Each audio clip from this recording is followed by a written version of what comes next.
Hi friends, നമ്മൾ ഇന്നൊരു പുതിയ വീഡിയോ ആയിട്ടാണ് ഇരിക്കുന്നത്. പുതിയ വീഡിയോ എന്ന് പറഞ്ഞാൽ തേങ്ങ ചമ്മന്തി.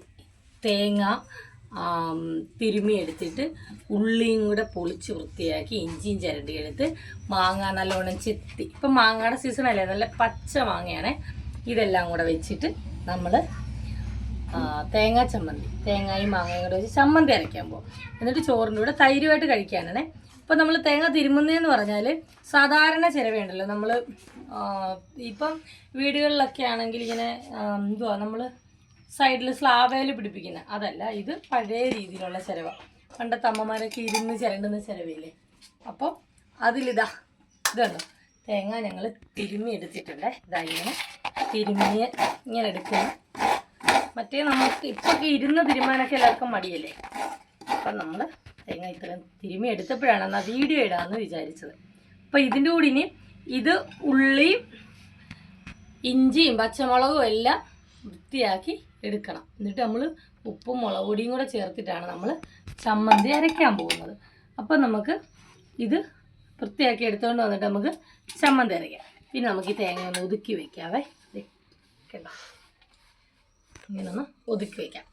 അപ്പോൾ ഇതെല്ലാം ഒന്ന് വൃത്തിയാക്കിയിട്ട് വരാം. ഇഞ്ചി, കൊച്ചുള്ളി പൊളിച്ച് വൃത്തിയായി കഴുകിയതിന് ശേഷം ചെറുതായിട്ട് അരിഞ്ഞെടുത്തിട്ടുണ്ട്. ചെറുതായിട്ട് അരിഞ്ഞെടുത്തതെന്ന് പറഞ്ഞാൽ എന്താണെന്നറിയോ, അത് ഈ മിക്സിക്കകത്ത് ഇടുമ്പോഴത്തേക്കല്ലേ തിന്നി കിടക്കും, അത് കാരണം അരിഞ്ഞെടുത്ത്. പിന്നെ വേണ്ടേ മാങ്ങ, നല്ല വിളഞ്ഞ മാങ്ങാണ്ടിയുള്ള, നല്ല കട്ടിക്ക് മാങ്ങാണ്ടിയുള്ള.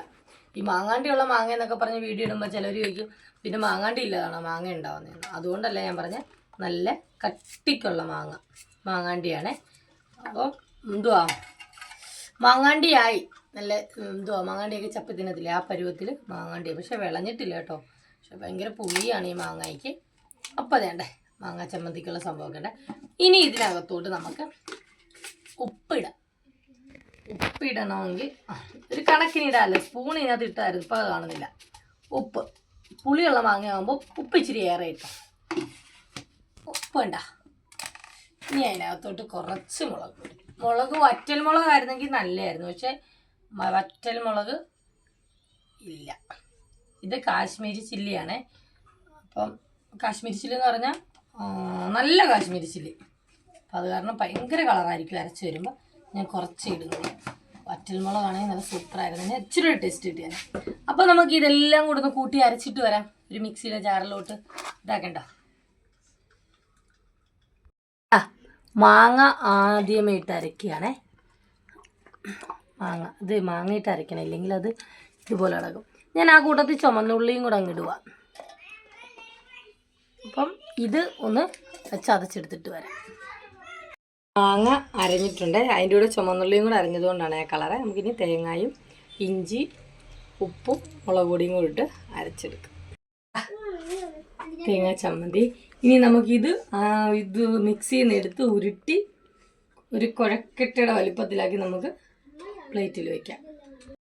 തേങ്ങ, മാങ്ങ, മുളക് പൊടി, ഉപ്പ്, ഇഞ്ചി, ചുമന്നുള്ളി എല്ലാം കൂടെ ചേർത്ത് മിക്സിയിൽ അരച്ച് ഉരുട്ടിയെടുത്ത് നല്ല മാങ്ങ തേങ്ങ ചമ്മന്തി കണ്ടോ. ഇതിനി നമുക്ക് ടേസ്റ്റ് ചെയ്തോ. പണ്ടേ ഇങ്ങനെയൊക്കെയായിരുന്നു അമ്മമാർ കല്ലിൽ ഇങ്ങനെ അരച്ച് ഉരുട്ടി ഇത്രയും ബോളായിട്ടൊക്കെ എടുക്കുമായിരുന്നു. ഇത് നമുക്ക് ശകലം ടേസ്റ്റ് ചെയ്യാൻ കൊടുക്കാം. അപ്പോൾ ടേസ്റ്റ് ചെയ്ത് നോക്കി, നല്ലതാണോ? അപ്പൂന് ഇഷ്ടമാണേ. അപ്പൂ പറയണേ, ഞാൻ അപ്പൂന് ചോറാണേ. തേങ്ങാ ചമ്മന്തി, ഇത് കൊഞ്ച് തീയൽ. കൊഞ്ച് കാണുന്നില്ല, കൊഞ്ചുണ്ട്, ചെറിയ കൊഞ്ചായതുകൊണ്ടാണ്. കൊഞ്ച് തീയൽ, സാമ്പാർ,